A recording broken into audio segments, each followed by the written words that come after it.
Hey BookTube, it's Jackie. How's it going? If you are new to me and it's the first time you're seeing this face, hello, what's up? My name's Jackie. I sit on my floor and I talk about books. So I hope it's why you're here because that's what's gonna be happening today. If you're not new to me, thank you for always tuning in and continued support. I really do appreciate it. So today for you, I have my weekly wrap up. This is from January 7th through January 13th, and it is the second week of the new year. 2 weeks down, guys, already. So if you'd like to find out what I have been up to this past week, grab yourself a drink, have yourself a seat, and let's get talking some books. Okay, so no, I don't have my thermos with me. It's really, really cold here. We're having our cold snap, and so I've been kind of like living on hot chocolate. So I'm drinking some hot chocolate because it's -4 degrees outside. -4 degrees. Fuck my life. Gross. But because of that, I had kind of a pretty good reading week. At least towards the end anyway, because you didn't want to go outside. It was so fucking cold. However, my husband did get sick this past week, and so he was home all week and I was taking care of him, so I didn't get as much done in the bigger books, but I was able to get some small ones knocked out pretty quickly. So let's just dive right in. The first book I want to talk to you about is Wed to Jack Frost by Layla Faye. And it looks like this. This is the 10th installment to the Arranged Monster Mates Services series. And I have not read any other installments in this series. None at all. If I had done my research, maybe I would have found, Married to the Iceman or the Ice Giant as the very first one for what I did this for. But I did do a full reading vlog on this one, and I'll link it up here in the corner for you guys, along with in the down box below. But I picked this up because it was -4 degrees outside over the weekend, and I thought it'd be fun to read about, Jack Frost while it's cold outside and drinking hot chocolate. I read in my bed and everything. You guys go watch the vlog. It was a good time. But here, we're just going to talk about the book. So this is Monster Smut. Straight up Monster Smut. Layla Faye is pretty famous for that. She's known for it. She does it really, really well. It also features a female dom, and we have a degrading kink, a very soft degrading kink. I want to emphasize that it's very soft. It's not very dark like I'm used to. We also show some praise kinks, and we have pegging and paddling and kind of a little matchmaker service. Not so much heavy on the matchmaker, but that's actually how they meet. So I want to point that out, so in case anybody was looking for like a matchmaking book with monsters. Here we go. So summary, we have Scarlett's family who has a lot of debts, and if she gets matched in this monster match service, the dowry that she will receive will actually pay off all those family debts, eradicating them and also taking her away from a family who, based on the story, doesn't really fucking want her around. They're kind of douchebags and a bunch of assholes and very, very toxic. So she wants out. So that's why she's at the matchmaking service. And then we also have Jack, who lost a bet and had to put a droplet of his blood in to see if he matches because it's based off a blood match. And before he can retract the packet after the bet, he has already been matched before he can retract it. So our story starts off with him going down the matchmaking service and literally saying, I don't want to be married. I'm rejecting this. And Scarlett and him meeting, and Scarlett saying, no, you fucking not. You're not doing this to me. Absolutely not. She gets very haughty and in your face and blunt and very, very aggressive. And this sets a fire in Jack. It's not so much her appearance. It is her personality, her demeanor, the way she carries herself, because Jack loves to be bossed around. Jack doesn't want to be in charge. He wants to be dominated. He wants to be told what to do. And now he has this woman who's literally a match for him come out and say, no, you are marrying me, and here are your reasons why, so get off your dead ass and let's go. So he just kind of falls for it immediately because she is embodying what he already wants, at least outside the bedroom aspect. So he's hoping that will translate possibly into the bedroom, because sex with these two people, because he is a 7 foot tall Yeti looking creature with fucking antlers, makes it almost impossible for him to have actual normal sex with a human. So there's a special oil they have to use, and it makes their sexual scenes a little bit more creative and inventive. So it definitely lends to the funness of the story. Now, what worked? Scarlet. I liked her. I liked her right off the bat. She was feisty. She was bossy. She wasn't a victim. She had some shitty shit happen to her, but she didn't let it define her. She tried to rise above it and try to get away from that stuff and like her toxic family. And so I was rooting for her all the way. I loved that that's how we initially met her. Like when we met her, she was a ball buster and she never let up. I thought that was fantastic, except when she needed to let up. And I'll get to that in a little bit. But she was awesome. I had a great time with her. This is a novella length. It's very short. I think like 214 pages, but she packed a punch in those 214 pages. I also really enjoyed how accepting she was of Jack's kink. When it comes to fruition and she finds out about it, and she really learns that all the name calling she's been calling, like furball and puppy and things of that nature, are doing other things than just kind of like repartee between couples. They're doing things down below and in his inner sheath. It's how he's held.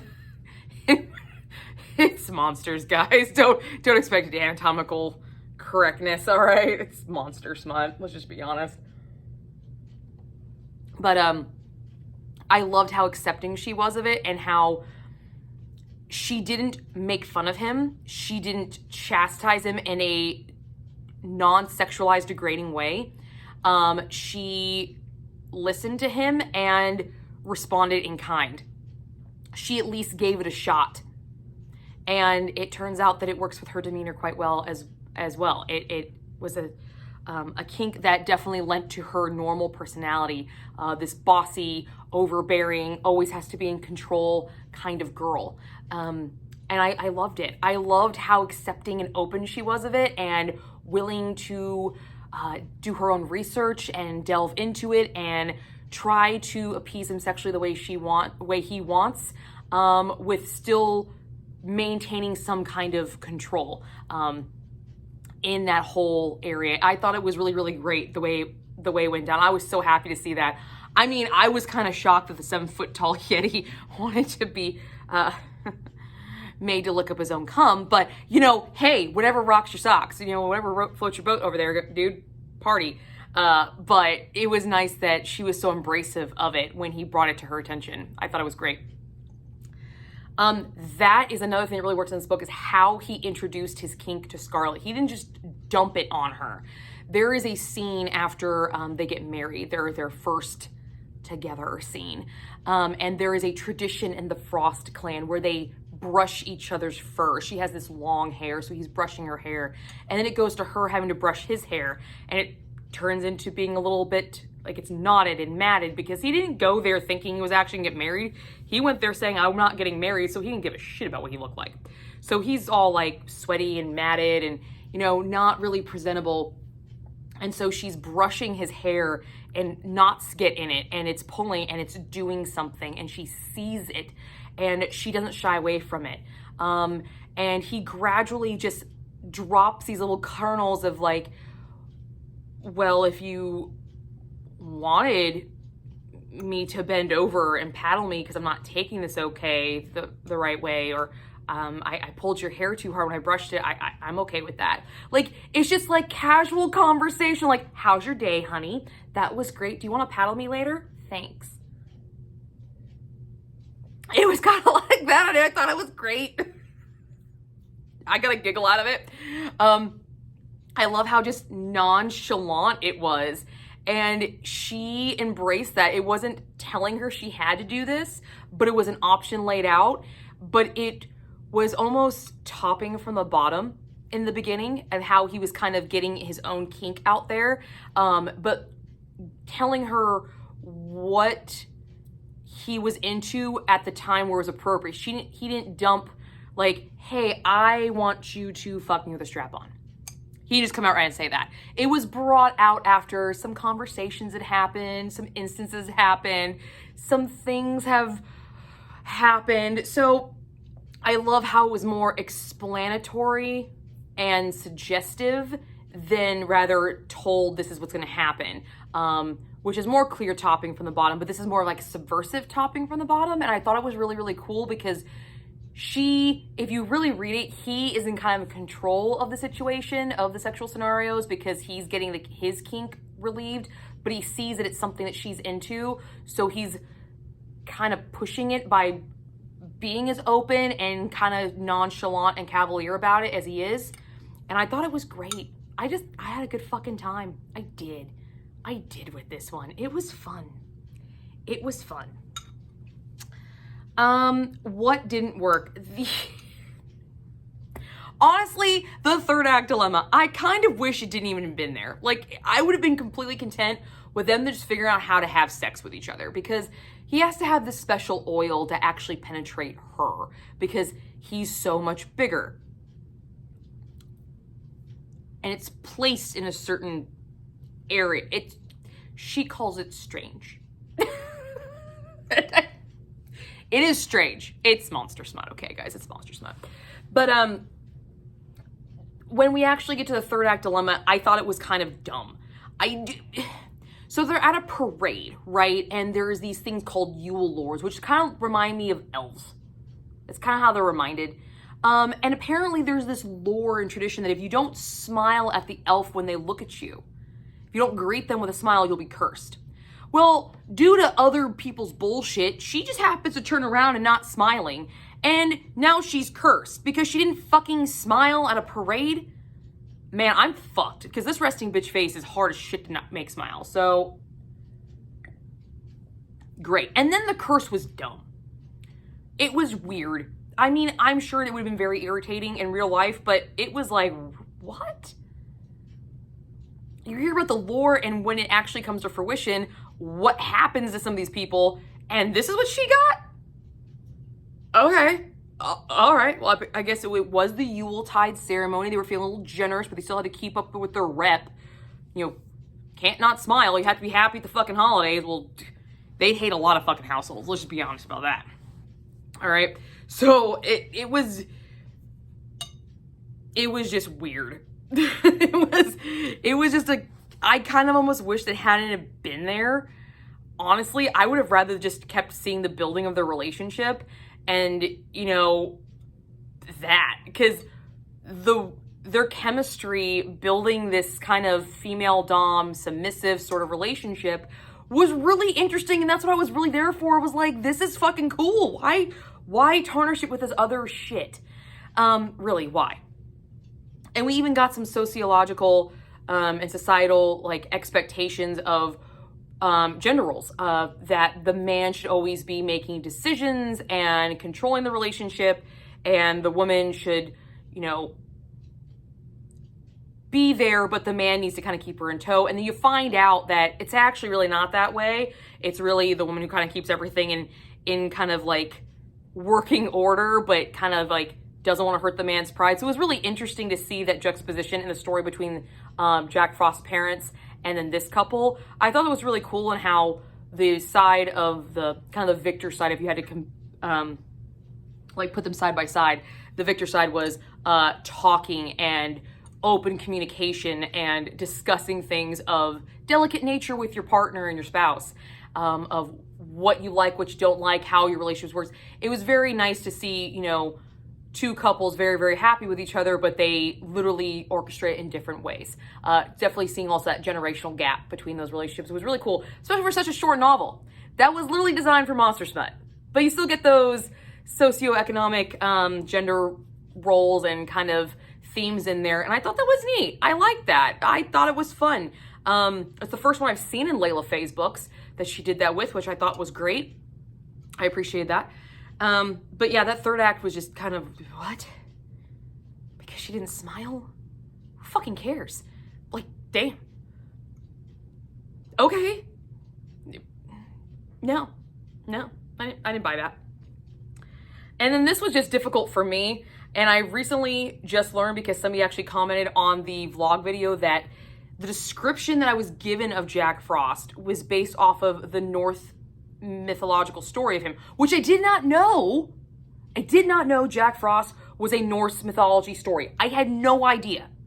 Generally, because only instance I've had with Jack Frost is classic Hollywood Christmas movies. So he's either like a kid or a trickster. There's a 1998 Michael Keaton film, and I just could not wrap my mind around a 7-foot-tall Yeti-looking creature with fucking antlers. I couldn't. I just couldn't. I kept seeing like a trickster young boy. I asked all my friends who they pictured Jack Frost looking, and nobody said this. But turns out it is. I did some research on it because one of my subscribers let me know about it. So thank you. Thank you for that, for letting me know about that. I appreciate it. And now I'm on like the hunt for some more Jack Frost shit, because that story's fucking cool. Just saying. Fucking cool. So yeah, Layla Faye did again. She let me on another little path of stuff. Thanks. So that didn't work for me. That's just a me thing, because I just couldn't wrap my mind around it. It was weird. It was awkward for me. Now we have a spice rating for this, because obviously it's Layla Faye. We have to have a spice rating. I gave this thing 4 chili peppers. We've got a female dom, guys. We got a female fucking dom, and we have a degrading kink. And I mentioned it was a soft degrading kink. So it is not like she's not calling him names other than furball, or you've been a bad boy and you need to be punished. It's like very mild, tame degradation. Be a good little puppy and do this. Why are you being like this? You're being such a furball. You know, that's a good, stuff like that. Very, very, would be pet names, not actual degradation. But in his mind, and the way it's worded in the book, is that he likes being told and being put down and things of that nature. He also really enjoys praise kink. We have a praise kink in this as well. So usually degradation kinks usually go with praise kinks. Degradation is when you enjoy being talked down to and humiliated, and praise is obviously, being praised for what you're doing, and he gets off on both of them. We have some interesting porn that he likes. He's interested in. We do not see this scene, and I'm slightly annoyed because we don't see this scene, but a milking scene, I'm just like, really? You did not go there. Okay, all right.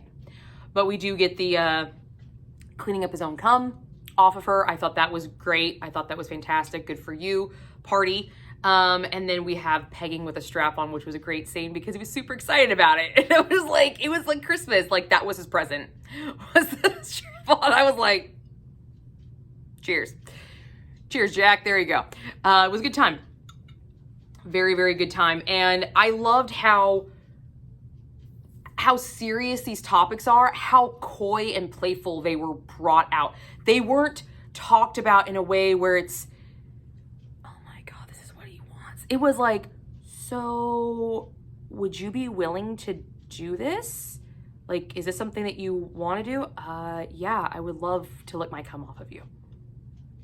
I'd love to lick you. Like, it's just so coy and playful just every fucking day, and I just loved it. I was like, that's fucking fantastic. It's exactly what I wanted for a nice -4-degree night. It's nights. There's 2 of them. Nights. So, yeah, it was a good time. Definitely a good time. Gave it 3 stars.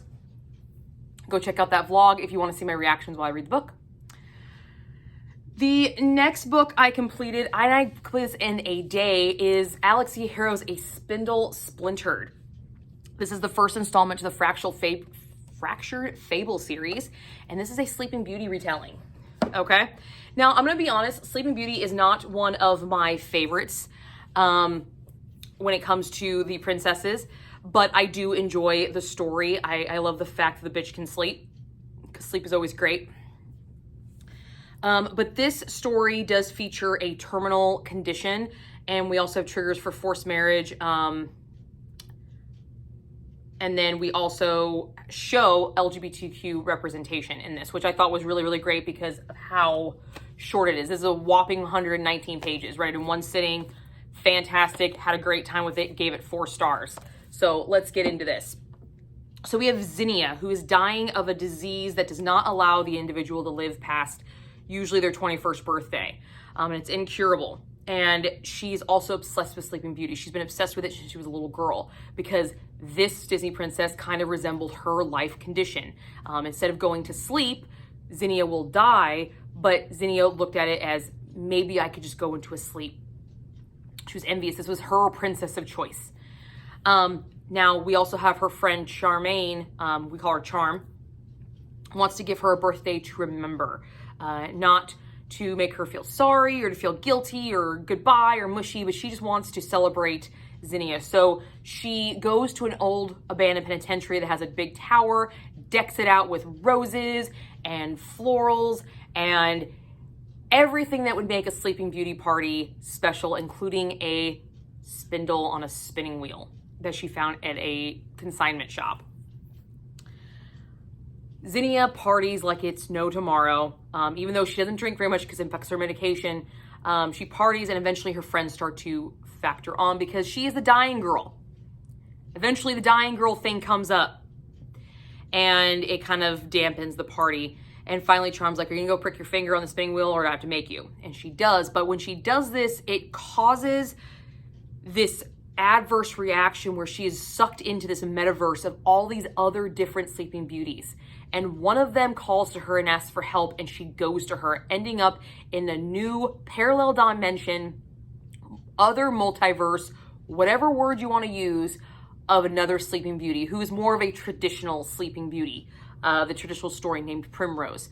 And this is where our story kicks off. This thing was fucking fun. I had a great fucking time with this.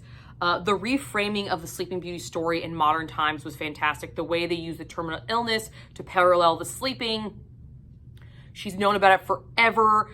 Ever since she was a little girl, she's grown up with it. It's been something hanging over her head. It's kind of like Sleeping Beauty's curse. She's always known about it and things of that nature. I loved the parallels that were used in modern day times. I thought it was fantastic. I love the fact that they made the girl obsessed with Sleeping Beauty, knew all the lore, all the backstories, all the different variations of the story, studied it, had a PhD degree in folklore studies. Like, this became her world because one of her rules as a dying girl is you do everything fast because you don't really have that much time. And I thought that was fantastic. I thought it was great. It's a good time. I love the inclusion of the various Sleeping Beauty variations. This was almost like a Loki variant sort of thing. I didn't realize how many variations of Sleeping Beauty there were. There's their very traditional story, there's the Grimm story, there's these interpretation of paintings and artworks, and the way that Harrow weaved all of these in to further develop this plot of this multiverse kind of storyline was fantastic. All these different girls are some kind of variant of some other variant of a Sleeping Beauty retelling. And they all have their own stories and their own curses that they need to either be saved from or succumb to. I thought that was fucking just great. It was awesome. I had such a great time with it. Really, really well done for as short as this book is. I think that's why it was done so well, is because it's so short. You can't really fill it with a lot of filler bullshit. You just have to get straight to the point and move the fuck on. And I thought it was great. She did a great job. I loved the twist. So instead of it being a curse, there's a twist to this curse, and I did not fucking see that coming. I was like, what? Shut the fuck up. Shut the fuck up. With this twist, not only did I feel like I was gonna get a sad ending, I was not gonna get an HEA, which was like, fuck, holy crap. I did not realize this was gonna happen to me. Crap. But also it made me rethink kind of this whole idea of Sleeping Beauty and kind of the gender stereotypes it encounters.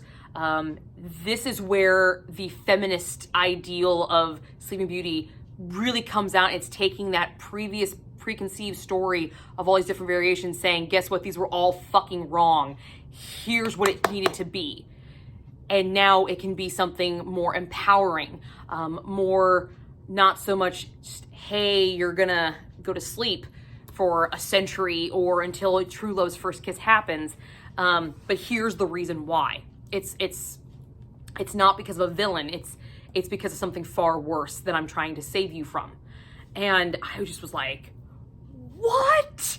Shut the fuck up. I thought that was great. That was awesome. I had a great time with that. That was fantastic. Also, the pace of this novel, like I said, one sitting. Not only is it super, super short, but I mean, it reads really, really fast. Also, it does help. There's a lot of graphics, so it makes for a lot of less pages. But pace of the novel was on point. I loved it. I was engrossed in this the entire time I was reading it. This is the second Alex Hihara book I've read, and her other book I read, which is Once and Future Witches, read the same way. Very fast paced, kept you engaged, kept you moving. So something this short felt like nothing. Yeah, great, fantastic. Now, there was some things that didn't work there, and it's partly because it's so short. There were some unanswered questions. I mean, you're literally talking about multiverses and parallel dimensions. That's going to come up with a lot of theoretical questions that don't necessarily get answered, because if you were trying to answer it, it'd become a textbook, dry, blah, blah. So what she did, the answers we got were great and very self-sufficient and worked, but it still added to more questions like, well, why, how, what happened with this person? Why did they not do something else? Like, how did they traverse? How did they figure all this stuff out? So why do cell phones work in another dimension? And that was like, the fuck? How does that work? And the transversing into multi-dimensions, it wasn't quite really explained very well. Honestly, again, it's short. You can't really go too into it. You have to kind of just give a base definition and move the fuck on. But I would have really enjoyed a little bit more, because you're dealing with, I mean, that's a major concept. The culminating ending scene, I would have liked to know a little bit more of how that worked, to understand why what happens. I would have really enjoyed that. I think it would just put it like a cherry on the cake a little bit more. Now, this is for my sci-fi people, people who are very particular about time jumps, time continuums, ramifications of doing things. There's no mention of any ramifications with changing other dimension stories of Sleeping Beauty. None. So I don't know, now this is the first installment, so maybe that's something we'll focus on, maybe the second one. I don't know if it's something we're gonna be touched on, but right now it was not, and that kind of bothered me because it wasn't even brought up. It wasn't even a blip on the radar. It was just like, hey, we're gonna do this, not even thinking that we might like seriously fuck up some major time continuum or something like that. So it would have been nice to at least have some kind of acknowledgement to it, a little bit. As for spice rating, this is a puff. There is a kiss. There's some googly eyes at some people, but it's not spicy at all. It's more just about a retelling of Sleeping Beauty and taking Sleeping Beauty myth, turning it on its head, cutting it down the middle, and splaying it open, and then reconstructing it from our splayed pieces into something much more feminist empowering. That's what this book did. Making Sleeping Beauty not so much a damsel in distress, but rather a damsel with a solution kind of thing. And so there's not a lot of steam, but we do have some LGBTQ representation here with Charm and one of our Sleeping Beauty variants, which was really a good time. I enjoyed that. This was fun. This was just a genuinely fun, quick read. Again, one sitting. Definitely recommend checking this out. 4 stars. I gave this 4 stars because of those two little things, but definitely had a good time, and I plan on picking up the sequel, which I do own, and that is a Mirror Shattered, I think it's what it's called. So, yep, but good time, good time. All right, the next book I'm still working through is To Bleed a Crystal Bloom by Sarah A. Parker. It looks like this. This was my viewer recommendation book for the month of January. It's also the first installment to a Crystal Blossom series, which I believe is a quartet. I believe it's a quartet. I believe when I looked it up, there was 4 books, but it could be a trilogy. Now I am listening to this on audio. It's being done by Chelsea Stevens and Troy Duran. When I saw it was Troy Duran, I was like, fuck yes, sign me the fuck up. That guy's voice is hot. I was like, fuck yeah, we'll do this. It is a dark Rapunzel retelling. I am not up to date on Rapunzel. Rapunzel is actually literally one of my least favorite fairy tale, grim fairy tales, whatever you want to call them. My least favorite. I don't really give a shit. I just don't. I never was drawn to her. I didn't really care for the movie Tangled either. Don't come for me, okay? Don't come for me. This one never appealed to me at all. But it is a dark Rapunzel telling, and we do have adult graphic content. We do have some blood exchange in this one. We do show graphic drug and alcohol use, but it's in a fairy tale fantasy kind of setting. So you know as the reader that they are drugs and alcohol, but they are called something else. We do have an age gap and interspecies relationships that I have found so far from where I'm in this book. I'm about 60% of the way through this book. So we've got Orlaith, I think is how they're saying her name. She is our Rapunzel character. She was saved at a very young age by Rorden. And Rorden, I'm not quite for sure exactly what he is, but whatever he is, wanted to kill what Orlaith is, but instead he saves her and locks her in this, not really locks her, raises her in this tower. And she grows up, she's about 20 years old when the story takes place, and she's obsessed with painting rocks and planting things, growing things. But she's also deathly afraid of change. She doesn't like things changing, and that is where this book is taking place. Things are changing. She's growing. She's coming into sexual maturity. There's a point in time in the book right now that I know she literally goes into heat. This girl is like on fucking horny 24 goddamn 7. We also have a friend who's like a mer person, I think.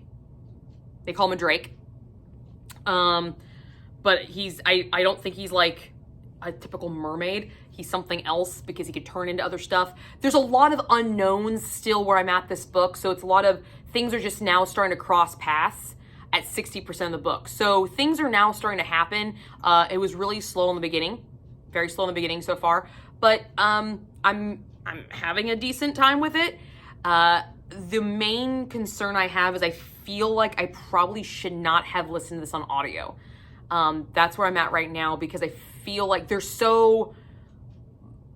the way the book is written, there's a lot of like time gaps and time jumps, and those tend to be kind of awkward in audiobooks. And also, Troy Duran has only literally spoken 3 chapters, and the rest of it's all been her, and I really don't care for the narrator, the female narrator. I don't really care for her voice, like, at the fuck all. Because Orlaith is supposed to have a very raspy voice, because her voice was hurt when she was a girl, when she was rescued. And it's not raspy at all.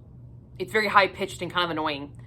So, I'm not having as good time with the audiobook. I feel like I probably would have enjoyed this more if I physically read it. But it's starting to pick up now, and I'm starting to like actually get in the story and starting to see where all these like pieces that were laid out earlier are falling into place. So, fingers crossed, everything feels good. But that I'm still working on right now. So I'll have more to talk about that soon, and there will be a full book review on that as well. And the last book I am working on is still plugging away Christina Marziatis' Ghost. I'm still making my way through it. This is, it is very, very fast paced. I mean, we hit the ground fucking running in the first couple pages. I mean, there's so much crap going on in this. We have torture, human taxidermy, mystical body possession, talking birds. We have beatings. We have almost big secret reveals. And some other serious shit's about to fucking go down. I had to put it down because I was doing a reading sprint earlier. So I was working on something else. But yeah, some serious shit's about to go down. Nobody's safe. I'm not ready. I'm not prepared. But you can't really prepare for this book. You just fucking can't. You just have to go into it. Go into it and trust Christina because she will get you through it. You might be crying and rocking back and forth and questioning your sanity at the end, but she'll get you through it. Yep. I'm very scared. So, but those are the last 2 books are what I'm currently working on. And the other 2 is what I finished. So I'm going to call this a win. I'm going to call this a win, guys. It's a good reading week. It's a good reading week. But yes, do keep your eyes peeled for To Bleed a Crystal Bloom full review. It should be coming up. I should have it finished this week, so the full review should be up. Also, the nominees for the First Lady Reads Awards will be going out tomorrow. Yes, you'll start seeing the nominee videos coming up, so keep your eyes peeled for that. And then the First Lady Awards show will be on the 20th, which is this coming Saturday. So do put on your calendars, keep peeled, so for my best ofs. That's all I got for you guys today, and I will see you guys all soon with another video. Bye, guys.